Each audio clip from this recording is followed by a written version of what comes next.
Look up the word crazy in the dictionary and you might just find an asterisk beside the definition that says, listen to the Subiquitous podcast featuring Sue Duffield and you'll find out what crazy means.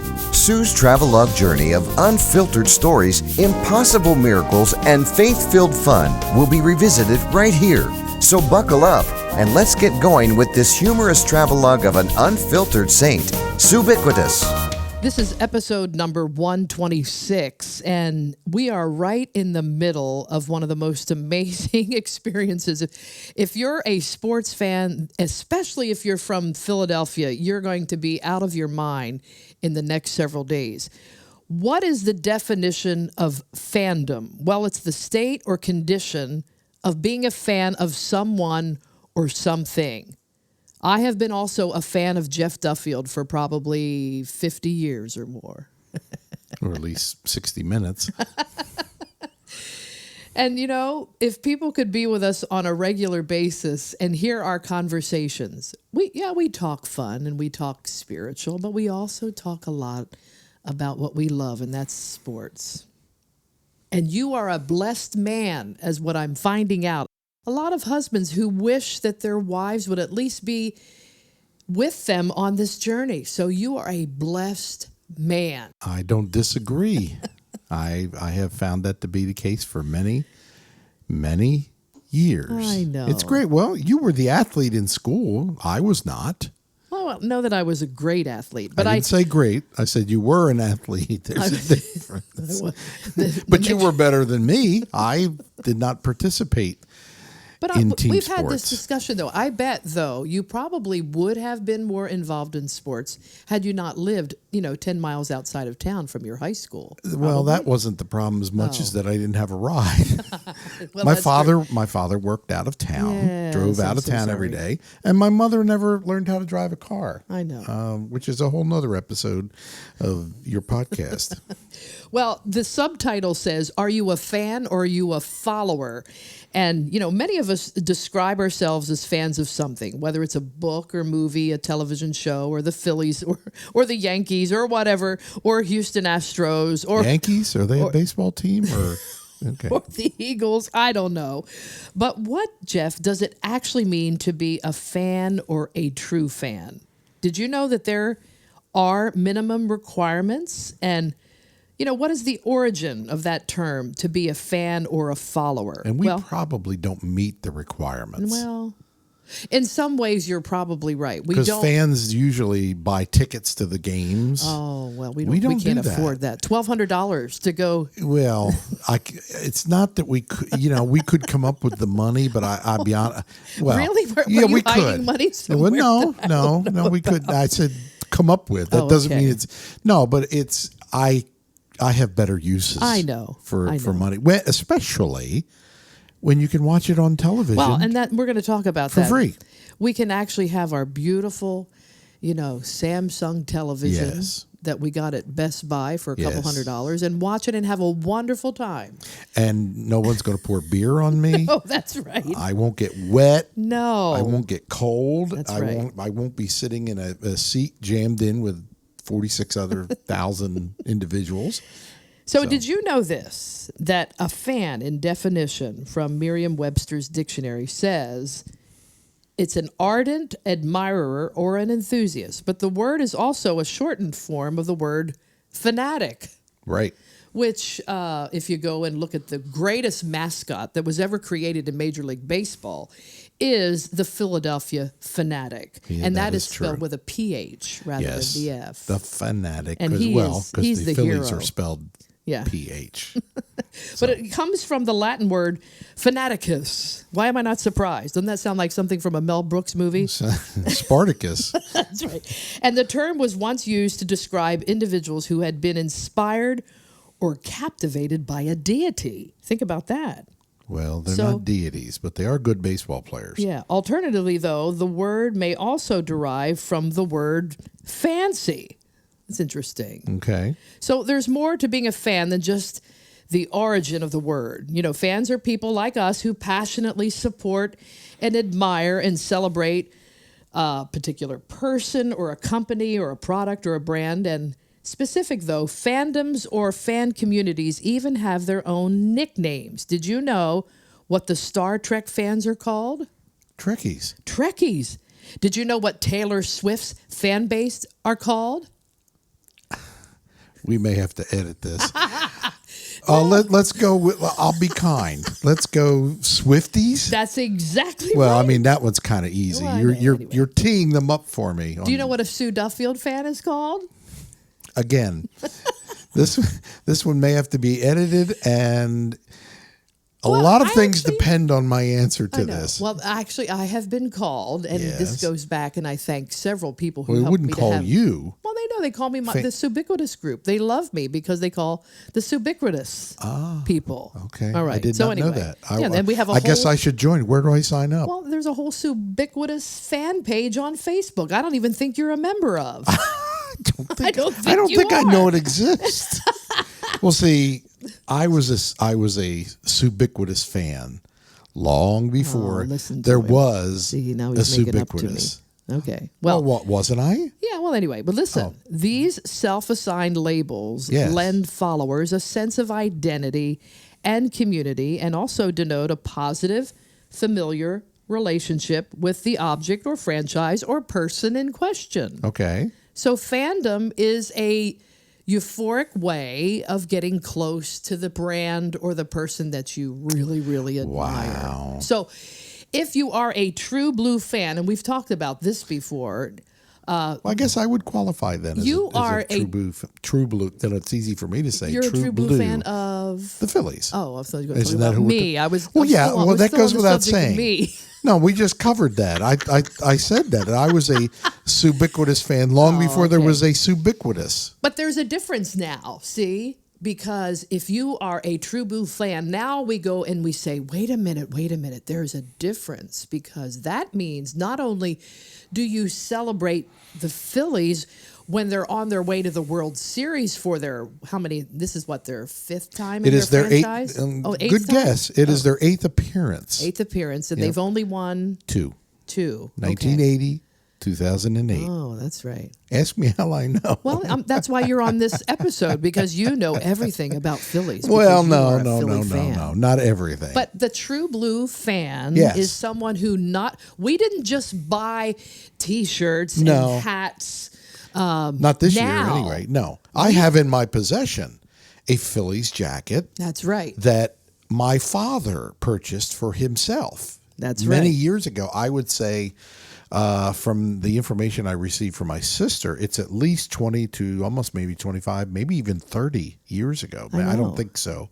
They're quite that old, but it's been around a while. Yeah. And so this isn't, when we post it on Facebook, Facebook's been around almost 18, 19 years, something like that.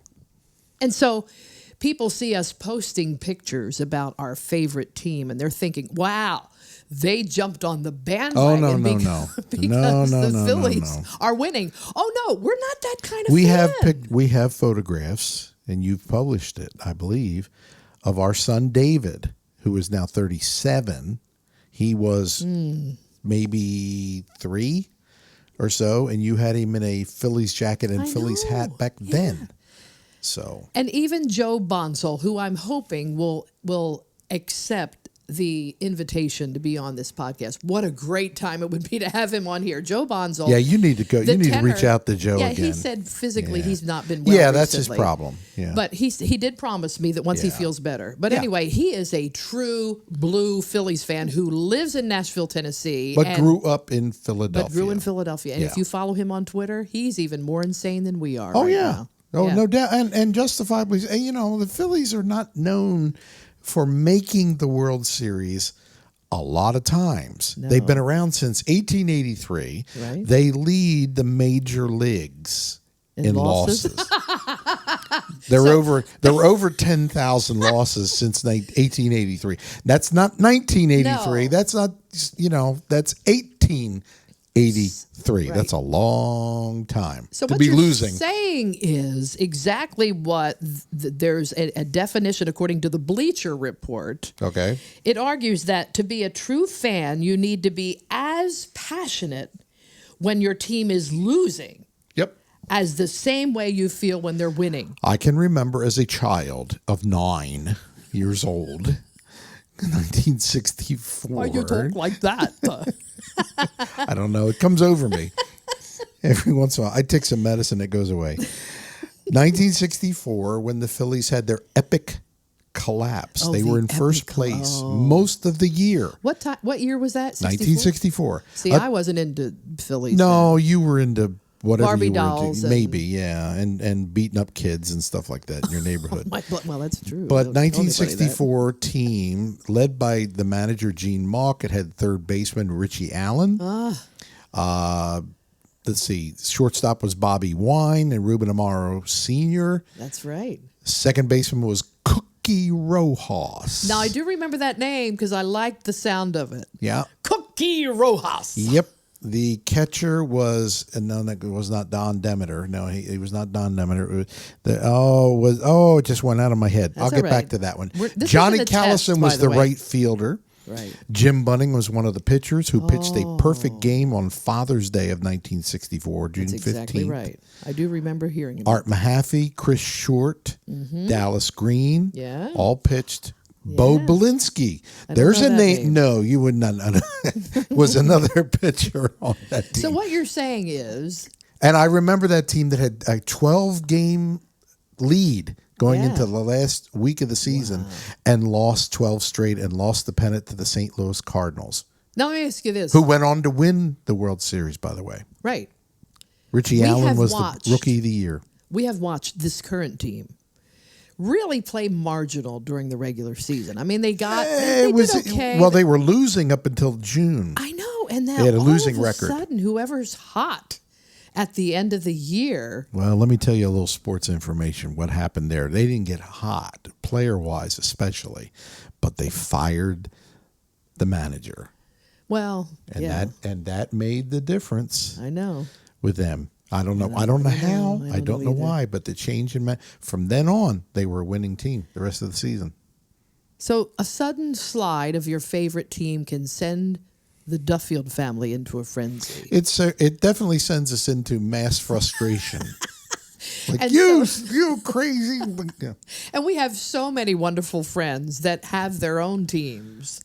And we have friends of ours and family members who are also Phillies fans. So we share many multitudinous text messages when they're going good and when they're going bad. It is fun. It is. And it's been a way of us connecting not only with our friends, but also with our family. We have 2 really wonderful kids who are Philadelphia fans. They both are. And so, we brought them up right.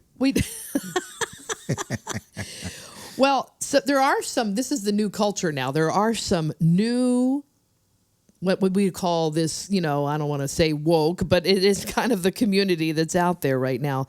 Some have become to claim themselves not as fans. Are you ready for this? But they call themselves stans, S-T-A-N-S. All right, are you ready for this? I'm waiting. The most fervent of admirers who cling to the tiny details, hoping for subtle references or hints of new things that are happening. And here's an example. Shows like Big Bang Theory have helped to evolve the idea of the fan, turning it from just a nerdy, exclusive concept to one that has much more of a mainstream appeal. There are a lot of people that had no clue what the Big Bang Theory is until it went into syndication. Yours truly. And so when we started to watch the Big Bang Theory... At the behest of your son. I know. We never watched it when it was really, on. We never do. Any show like that. But now we're watching it again, and it is hilarious. We are actually considered in this culture, we are now a stan. Because we are a student of the fandom of something like Big Bang Theory. Okay, I wouldn't qualify myself as that with Big Bang Theory. Maybe Everybody Loves Raymond. Well, that's another story in another episode, but you're right. We have those things. Well, one of the main reasons, people want to be a part of fandom is the sense of belonging. Sure. So actually this week, Jeff, we're going to go to a, quote, Phillies get-together party with our son and his friends. And World what is it Series going to do? party. It's going to be the World Series. A sense of belonging, identifying with others who share a common interest, and allows people to become part of what they say, an imagined collective. Do you like that phrase? I'm impressed. But I have seen the Duffields, and especially your brother, who is now in glory right now, Jeff's wonderful brother, who was just an amazing, amazing fan, who would actually know the numbers. He would know. He would know the positions. Well, because in those days when he was younger, they did not put the names of the players on the back of the uniform. Yeah. So you had to know the numbers. And I can remember as well, he would have been like in his mid-teens to early 20s. Yeah. He could tell you all the ball players. And it's sad to say I've learned from him. I get number 8, Tony Taylor. I know. Number 15, Richie Allen. Yeah. Number 6, Johnny Callison. And even in his mental diversability and being Down syndrome, he had such an amazing way. Oh, he would write all the remember every he would write the scorecard out. He would write their names out. Him. Yep. Yeah. So I guess did he evolve into that, or had he always been a Phillies fan? Well, he grew up the same as me. You know, he grew up a Phillies fan. And my father didn't teach him to do that. He did that on his own. Well, and they say a lifelong fan, like your brother Wayne. Yep. Kind of like you're kind of grafted in because your father may like the sport, and so you just carry it over, or they support a team because it represents their hometown. Even though we were in South Jersey, we were still in the Philadelphia broadcast network, so we would get the Phillies on television. The Phillies were our area team, if you will. Yeah. And then we have the advent of the internet that's changed everything. Oh, it's one of the reasons why I decided to move, that I could move to Tennessee. That's exactly the truth. Do you know what? This is. Let me just talk to them for a minute. I'm going to talk to the listener right now. Jeff Duffield probably would never have moved to Middle Tennessee if he did not have access on the internet to be able to hear Phillies games and hear the Eagles not games. Not only hear them, watch them too at the same time. MLB.com. Yeah. Wow. That started the year we moved to Tennessee. That's right. So it doesn't really matter geographically now where you live. I remember being in Malaysia, Jeff, 10 years ago, and we were right in the middle of the NFL, and you were texting me when I was in Kuala Lumpur, Malaysia, what the Eagles were doing that day. Well, you did the same with me when I was in Israel. and what, 4 years ago, our son went on his honeymoon to that was funny. Italy, right? Right. Yeah, they went to Italy. And he was in a restaurant over there, and they had the Eagles playing football one Sunday on, and he's sitting there in a restaurant in Italy watching the Eagles play. It blows my mind. So let's just say this for a minute. And I don't mean to Jesus juke this. That's the phrase that when you turn everything into a spiritual lesson of some sort. Is that what that means? But what I have to say to myself, there are so many people right now who are not into sports, and I get that. That's okay. I have many friends that couldn't care less if the Eagles get into the Super Bowl or if the Phillies get a chance to win the next 4 out of the World Series. We won't be going to their house for a party. We'll be avoiding them for a while. We'll get back to you after the World Series is over. But this has been such a fun journey for our family. It is. And it's been a connection for our family. And when your team is winning, whether it's the Detroit Tigers, which, God bless them, sorry, Jackie. But anyway, there are a lot of people out there that have... Ooh, the New York Yankees. Or the Yankees. There is a team called the New York Yankees. There is a team called the Yankees. Yeah. That's right. They lost in the playoffs. Yeah, that's right. Don't make people mad. They'll leave the podcast. I'm just stating facts. Right. The truth. You should know the truth, and the truth will make you mad. So let's look at the apostle Peter for just a minute. Did he play for the Yankees too? No, but was he a fan or was he a follower of Jesus? Most people would definitely call Peter a Jesus follower, but really was he? The difference between a fan is that they love the limelight and they love when people are winning and they love the hoopla.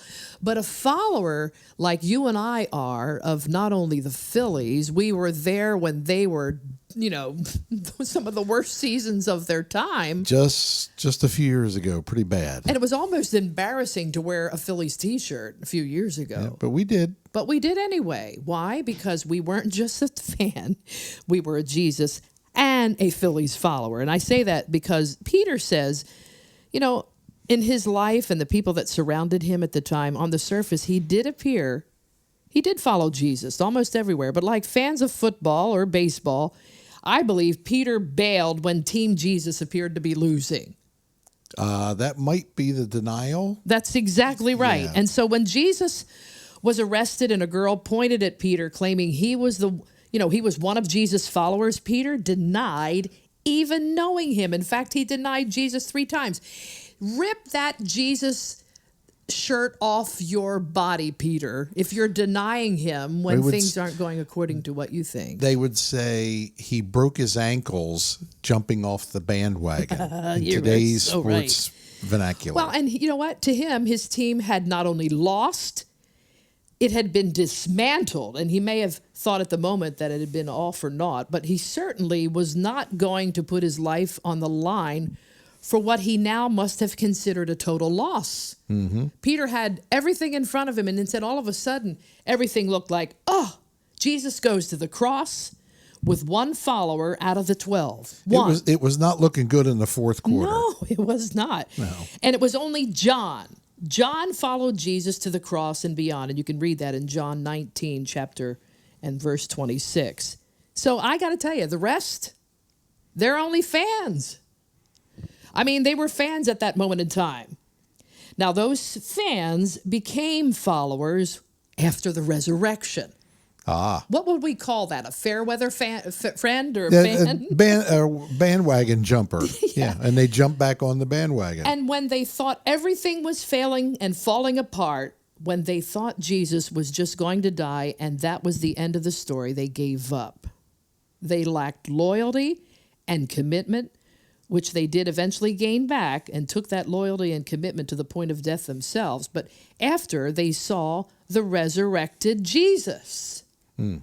So I want to say to you today, do you believe in him and incorporate him into all areas of life, no matter what the odds or what the cost? And, have you really fully surrendered all to him as a follower and not just a fan, regardless of what you may have to give up or what old habits you may have to walk away from?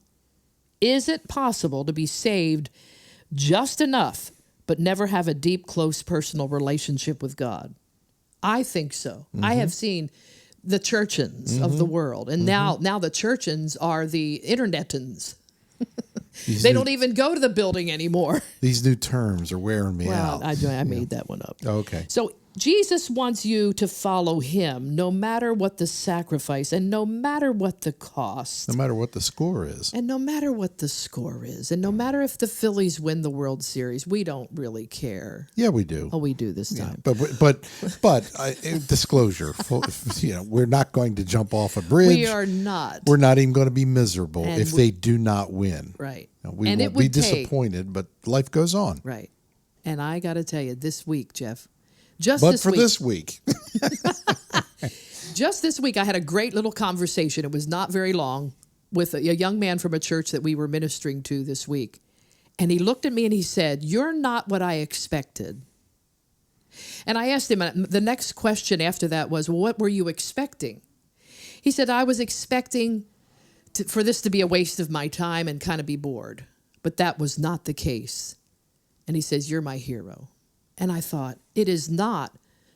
We already have the expectations of what we think that we can be in Christ. But man, when you get right down to it and you start to begin to share the gospel and you be yourself and you step up to home plate and there's 2 outs and you're down by 2 and you need all the runs that you can get, and you got a guy on second base, and you come walking out of the dugout and you say, "Let's make a memory here." That's what happened. That's literally what happened. Let's give them something to remember. Let's give them something to remember. And they did. And here's what I pray in Jesus' name, that you become not just a fan of the gospel of Jesus, that you become a follower of Jesus. And fandom is something that you don't attain as much as walking every day with the blood of Christ on you and opening up doors that no man can lock and locking those doors that no man can open. At the same time, I say, just like Bryce Harper said, let's give them something to remember. I love you, Jeffrey. Well, I care deeply about you as well. And we'll see what happens this week. And we have already discussed this. Planning is not one of our expertise. I will be in a music conference. I know, this is weird. In Los Angeles next weekend, should there be requiring a game 6 and 7 of the World Series. Now, a lot of folks are predicting it ain't going to go that far. Well, that's true, and we'll see. And that would be nice. It would be fun. But I'll have my phone. I'm going to be in Myrtle Beach at a conference. Yeah, but I'll have my phone, and I'll have the volume turned off. And if need be, I'll be observing the goings-on while in the midst of this music conference that I'm attending. Yes. Oh, well. Oh, well. So in closing, because we didn't expect the Phils to get this far. But are we year. true fans then? We should have predicted that they would have been. No. True fan is also realistic. and let's recall that just 3.5 weeks ago, we weren't even sure they were going to get in I know that. the playoffs. Right, that's right. So, they've gone on a run since it all started. We don't lack loyalty and we don't lack commitment. I got a new shirt, says World Series or pennant winners. I got a new hat. That's right. And I got my dad's jacket. Okay. And not to mention other Phillies memorabilia. Right. It's back home. Indeed. So I'm covered. So without any reservation, when it comes to sports or it comes to the gospel of Jesus Christ, let's give them something to remember. Right. Amen. I love you. And we will see you next week.